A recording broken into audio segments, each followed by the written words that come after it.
She must have been out of her head.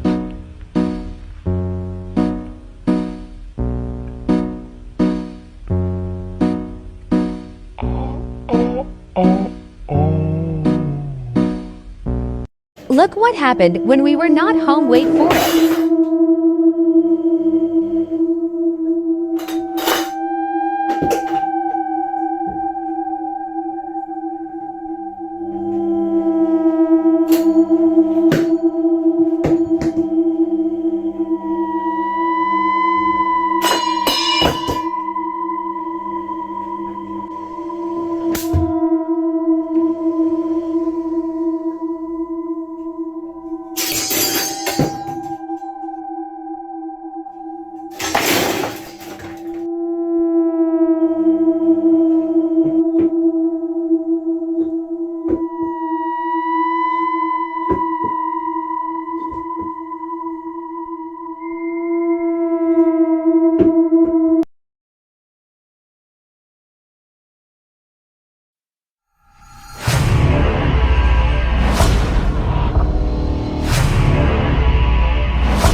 There is no better way to kick off the spooky season than a video like this being sent to me with zero context other than a very loose translation of Malaysian that said, "Feed the water ghost,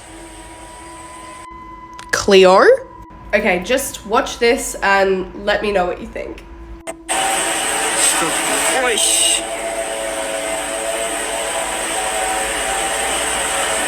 Ada hubungan apa kamu dengan pria tadi?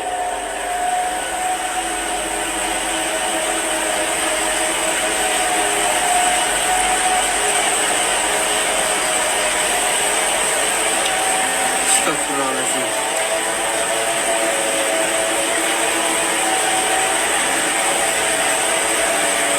Teman-teman ya, jelas ya, teman-teman.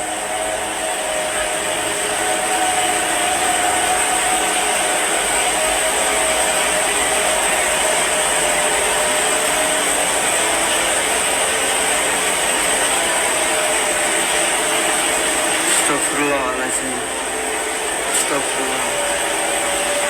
Saya udah mentok zoomnya teman-teman ya.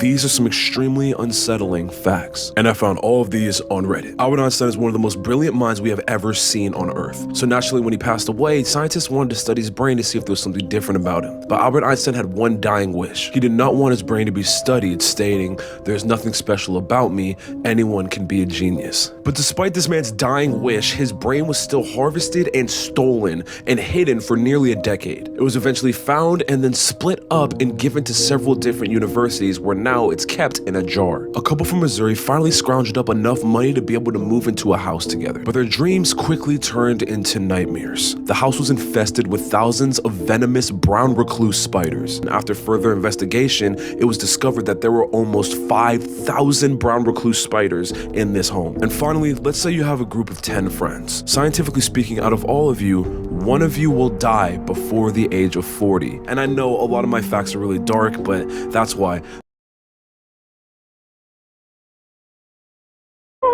Tiptoe through the window, by the window, that is where I'll be. Come tiptoe through the tulips with me. Oh, tiptoe from the garden, by the garden.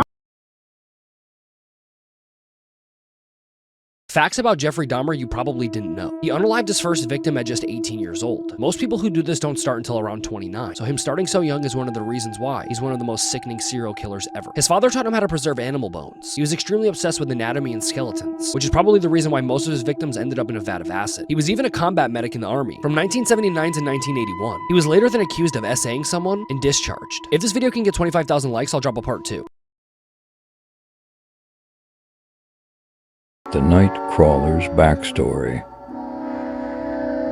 It's told he became disfigured the way he is by crouching in the shadows after being cast out of his parents' house. Pause to read the official lore. But when we step inside Dr. Che Reaper's lab, we get to see what really happened.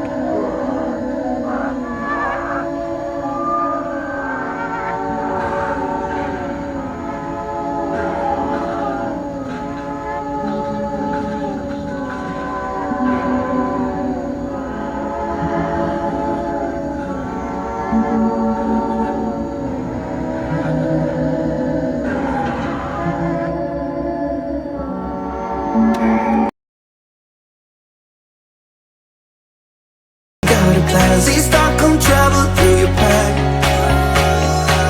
Go to Sydney, Bombay, Singapore, Berlin and St. Kitts, that's for sure. Every city I'll make it through them all. I'm a globetrotter.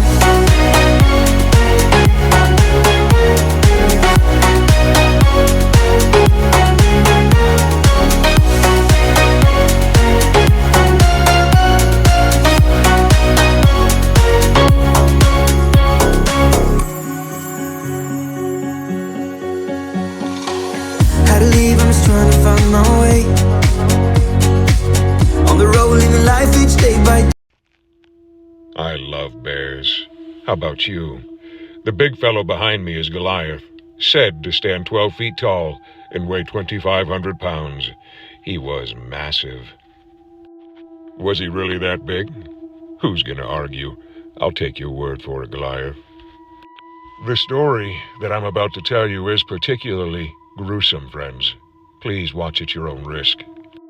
In 2007, 100,000 tons of fish were fished illegally from the rivers in the Kamchatka region of Russia's north, leading to what happens next. A group of up to 30 bears literally attacked a remote mining operation in the Kamchatka region. There were 400 men, women, and children that could not leave for days. The facts of this case are more horrifying than any movie, I assure you. I am adding no embellishment. They had seen the starving bears and had been menaced by them before. Usually it was a single bear, sometimes 2 or 3. It was so bad for the bears that they didn't congregate because they were eating one another. If a starving bear was big enough, it would eat its friend. For the last few weeks, every time anybody left the building to do anything, they went armed to the teeth in groups of 3 or more. But that didn't stop what was going to happen next. We don't really know what changed with the bears that day, but suddenly more than 30 had gathered. The men had shot at some and even killed them. The other bears promptly consumed their fallen comrades and then came after the men.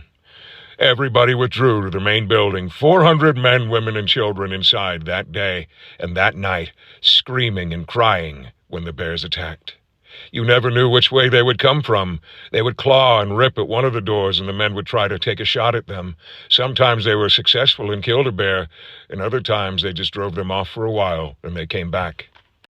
They had reached out to their government time and again and begged for help, and the government said, "There's nothing that we can do for the weather. You'll have to wait this one out. We'll come as soon as we can." They didn't know if they would have enough time. The bears attacked all through the night, but with the coming of dawn, they retreated. They posted a man on the roof, and 2 heavily armed security guards went outside to see if they could get to one of the trucks. The man on the roof said they didn't make it 25 feet. There was a bear lurking around the corner and attacked the first man. There wasn't even time for them to get a shot off. The man on the roof did, though, and he hit the bear at least twice, he believes. It didn't stop what happened next. Within moments, a group of 7 bears had rushed out and overwhelmed the 2 men and began to feed immediately. More in part 2 if you're interested.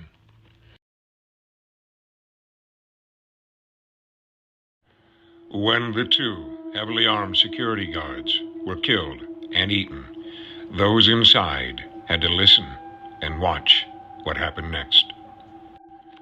The bears being fired upon removed a short distance away and waited until dark. They came back then for the bodies, and the people could hear them in the distance, feeding on the remains. In the meantime, they had finally gotten through to the ministry, and they said that they were sending a jeep. Trouble had been brewing for some time. There was no salmon that year, no fish in the rivers. There's no way that the bears could put on the fat they needed to survive. It was a very hard time for them. They first started digging up our graves and eating our dead, and that is how they gained a taste for human flesh, it said.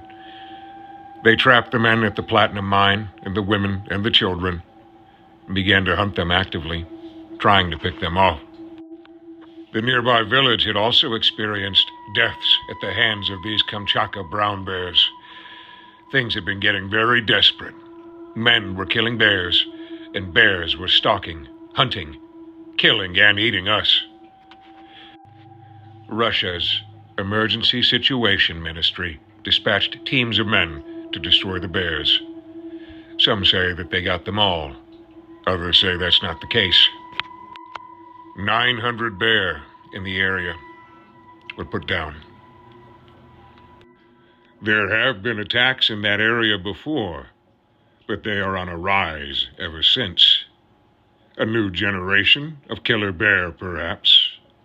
I can tell you this, there are stories to this day of graves dug up and the remains eaten by bears. Could it be? I'll let you decide. The moral of the story is, save some food for the bears. We were like Goldilocks and ate all of their porridge. We left them with nothing, and then were surprised when they came to us for food.